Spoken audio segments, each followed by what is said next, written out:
Welcome back. Well, it is March, which means the madness has finally begun again. Championship week is officially underway with the Horizon, Big South, and Ohio Valley Conference tournaments getting it all started.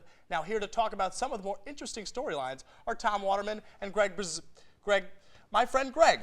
Guys, in your opinion, what is the best rivalry in college basketball today? Well, it's clear to me there's no real clear-cut choice. You have a lot of great rivalries going on. We have Kentucky and Louisville. Don't forget Kentucky and Tennessee also. Then Syracuse and UConn. Can you remember that 6-overtime thriller from last year? It was a great game. Syracuse, Villanova. Duke, Carolina. Oh, get outta We're in the here. South. Come on. Tobacco Road. You look at that. In the last 125 matchups going back to 1960, at least one team's been ranked in the top 25. Yeah, thanks for the history lesson, but save it for the textbooks. I get it, okay? There's a lot of back and forth between these teams. You It's a learn great historic things in rivalry. books, Greg.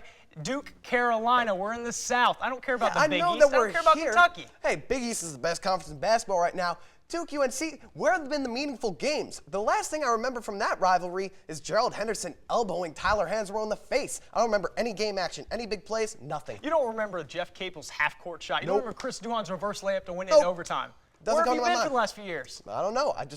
They clearly don't stick out in importance. I'm embarrassed for both of you that you've neither talked about Syracuse, Georgetown, nor Tennessee, Kentucky. He I mentioned just Tennessee, did. Kentucky. Oh, I apologize. Tennessee just beat them Well, the other I'm an day. idiot, Great so it game. doesn't really matter. Oh, no, What no, you're team not. is most likely to fall apart in the NCAA tournament? Purdue. They just lost Robbie Hummel, their most clutch shooter for the entire season. Now Etwan Moore and Jawan Johnson got to carry the load of this team. I don't know if they can do it. They barely beat Minnesota the other night, and they just scored only 44 points in their loss to Michigan They're State. still ranked in the top 10, though. Yeah, And but Michigan that's just State's because a Hummel good carried team. them there. It's Georgetown. They were ranked number 7 in the country at one point this year. They beat Villanova. They beat Duke. They followed up with losses to South Florida and Rutgers. These teams lost 4 of the last 5 games, and their best scorers injured. You don't think that Big East experience, though, will help them carry them No, on? because they're going to be like a 9 seed. Now, don't forget, the committee looks at what have you done for me lately, and with Austin Freeman out and Robbie Hummel out, both teams, if they have a poor showing in their own conference tournaments, I could see them either one of them dropping to as low as a 5, a 6, or even a 7 seed. Second the notion. Good to hear. Best home court advantage in college basketball. Sticking in the ACC, it's Cameron Indoor. Greg, if you've ever been there for a game, it's an experience unparalleled in sports. The crowd, the intensity, the Cameron crazies alone, camping out in Krzyzewskiville, there's nothing like it. Hey, I'll give you that. I got to walk on Cameron Indoor once, got chills all down my spine. It's a great place. But if I'm looking at home court advantage, it's Kentucky. Rupp Arena, the eruption zone, the fans have been so excited about that rejuvenated program. I mean, just look at how excited they are every single game. They've led them to wins over Louisville, their #1 rival, and all their SEC opponents. Haven't lost a game at home this entire You know year. why I like Rupp Arena? Ashley Judd. Oh, well, Sits there that's in a the student positive. section. That's a big positive. You got to love Ashley Judd there. Absolutely.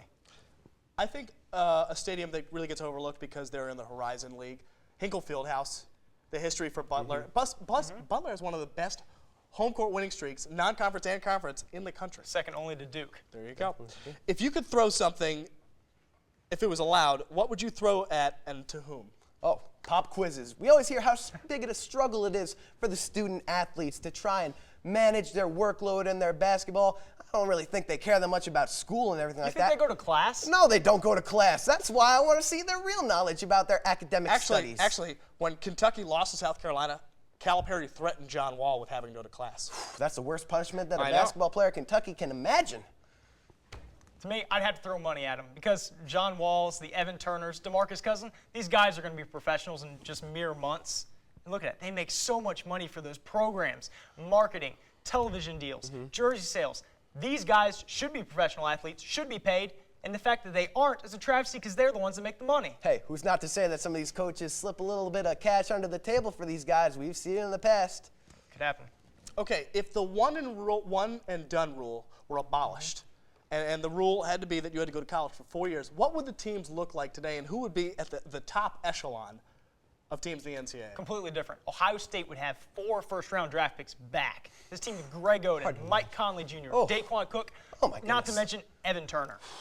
Then turn over to Memphis, a team with a backcourt of Derrick Rose, Tyreek Evans, and now Elliott Williams. That's 3 20-point-per-game scores in one backcourt. And really- don't forget Chris Douglas Roberts. Well, he actually was a senior, though. He would have graduated, but you really think of the possibilities with this. You got to look at Texas, too. Kevin Durant, we talked about him earlier in the show as an Enough MVP said. candidate. How would he do in college against, have fun with that, Arkansas? Yeah, try and stop him. I mean, give him DJ Augustine, too. It's Only unbelievable be that you player can of say the it. year maybe 3 more times. Yeah, I give them 2 national championships, maybe at minimum. Then UCLA, we talked about how bad the Pac-10's been. Kevin Love, Russell Westbrook, Drew Holiday, just hard Don't to forget imagine. USC. O.J. Mayo, DeMar DeRozan, Taj Gibson. Stanford, the Lopez brothers. All right, final thing. Give me your bubble team that'll make noise in the tournament. 5 seconds. Go. Bubble team, I gotta go with. I don't know. There's a lot of contenders. UConn. Ooh, UConn. Battle good. tested You know what? Big East. Good team. I'll say Rhode Island. I like that they play a lot in the A10 this year. Fair enough. Atlantic 10 is strong. Well, we have to use our final time out of the program, but don't touch that dial because when we return, Mike and I will duke it out in the 2-minute drill. You're watching One-on-One Sports.